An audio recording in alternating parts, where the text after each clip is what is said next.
বন্ধুরা দেখতে পাচ্ছ আগামীকালকে অনুষ্ঠিত তোমাদের ভূগোল ও পরিবেশ এমসিকিউর প্রশ্নপত্রটি কিন্তু ইতিমধ্যে আমাদের হাতে চলে এসেছে। এটা হচ্ছে ক সেটের একটি প্রশ্নপত্র। তো আমরা সম্পূর্ণ আজকের ভিডিওতে সমাধান করব। তো তোমরা যারা আমাদের চ্যানেলে নতুন আছো অবশ্যই সাবস্ক্রাইব করে দিবে, সেই সাথে ভিডিওতে কমেন্ট করে জানিয়ে দিবে যে তোমরা কোন বোর্ডের প্রশ্নপত্রগুলো আগে চাও, সেই অনুযায়ী কিন্তু আগে দেওয়া হবে। তো আমরা সরাসরি সমাধানে চলে যাই।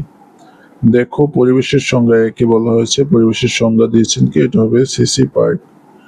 2 নম্বরে বলা আছে মানচিত্রের সমষ্টি কি বলে, এটা আনসার হবে গ নাম্বার বৈচিত্র্যাবলী। 3 নম্বরে বলছে মার্কিন যুক্তরাষ্ট্রের প্রমাণ সময় কতটি, এটা হবে খ 4টি। 4 নম্বর প্রশ্ন বলা আছে পৃথিবীর আহ্নিক গতির আবর্তন বেগ কোথায় সবচেয়ে কম, এটা হবে 1 ও 3 উত্তর মেরুতে এবং দক্ষিণ মেরুতে। 5 নম্বর প্রশ্নে বলা আছে কোন স্থানে প্রতিপদের অক্ষাংশ কত, এটা হবে 35 ডিগ্রির দক্ষিণ ক স্থানের। তারপরে 6 বলা আছে কত সালে আন্দামান সাগরে ভূমিকম্প সংঘটিত হয়, এটা হবে 1941 সালে। 7 নম্বর প্রশ্নে বলা আছে জেট বিমান চালনা করে কোন মণ্ডলটি, এটা হবে স্ট্রাটোমণ্ডল। পরবর্তী 8 নম্বর প্রশ্নে বলা আছে ভাগীরথী নদীর অপর নাম কি, এটা হবে হুগলি নদী। 9 নম্বরে বলা আছে চিহ্নিত ভূমিরূপটি কোনটি, এটা হবে ভাওয়াল ও মধুপুর ঘর। 10 নম্বর প্রশ্নে বলা আছে বিচিহ্নিত ভূমিরূপের বৈশিষ্ট্য কোনটি, এটা হবে ক ভূমি খুবই উর্বর। 11 নম্বরে বলা আছে 3 দিকে স্থলভাগ ও একদিকে জলভাগ দ্বারা পরিবেষ্টিত জলরাশিকে কি বলে, এটা হবে উপসাগর। 12 নম্বরে বলা আছে তৃতীয় পর্যায়ের কোন অর্থনৈতিক কার্যাবলী কোনটি, তা হলো দোপা ও নাপিত। 13 নম্বর প্রশ্নে বলা আছে খামসিন কোন ধরনের বায়ু, স্থানীয় বায়ু।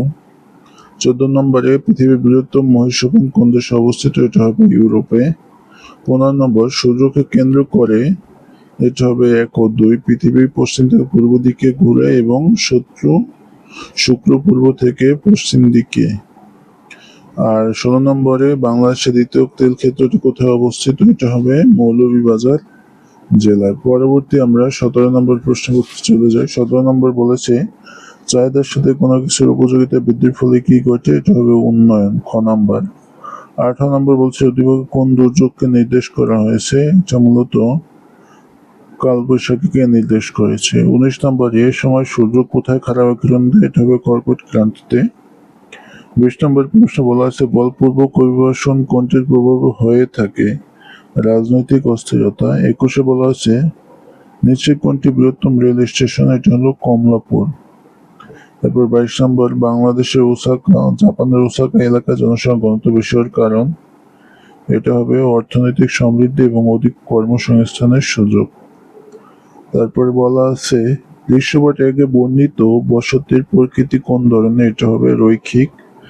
তারপরে 24 বলা আছে দৃশ্যপট 2 এলাকার বসতির বৈশিষ্ট্য হবে বাসগৃহের একত্র সমাবেশ, এক বাড়ি থেকে অন্য বাড়ির দূরত্ব কম।